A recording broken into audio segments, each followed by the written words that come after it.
Parliament సమావేశాలకు ఎంపీలు హాజరుపడతారు. Assembly సమావేశాలకు ఎమ్మెల్యేలు హాజరుపడతారు. ఇక కేంద్ర కేబినెట్ మీటింగ్కు కేంద్ర మంత్రులు పోతారు.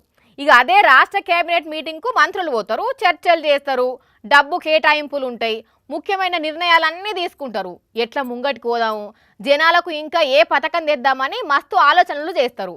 ఏదో అర్జెంట్ పని ఉంటే తప్ప మంత్రులు నాకాలు పెట్టారు కదా. కానీ ఈసారేంది మరి?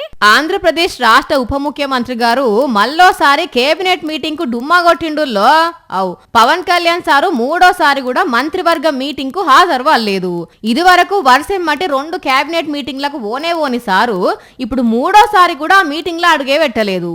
పోయిన 2 కేబినెట్ మీటింగ్లప్పుడు కేబినెట్ మీటింగా అయితే నాకేంటి అన్నట్టే ఉన్న సారు ఈసారి కూడా గట్లనే చేసిండు. అట్లనే చెయ్యి ఆపరేషన్ చేసుకుంటాను ఓలేదు అనుకుంటే పొరపాటేనుల్లో. ఎందుకంటే మొన్న మోడీ సారు మీటింగ్ లో పాల్గొని జోరుగా స్పీచ్లు కూడా దించిండు. నడిమిట్ల ఆఫీసర్లతో రివ్యూ మీటింగులు పెట్టి మంచి చెడ్డ కూడా అరుచుకున్నాడు.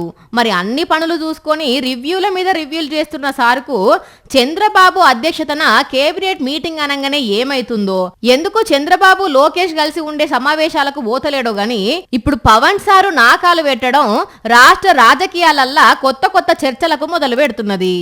ఏమైనా లోపట పంచాదులు అయితుంటే ఓతలేడా, ఇంకేమన్నా లొల్లులు నడుస్తున్నాయా?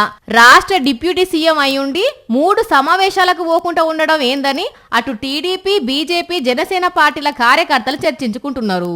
చూడాలే ఆఖరికి సారు ఏ కారణం చెప్తాడో.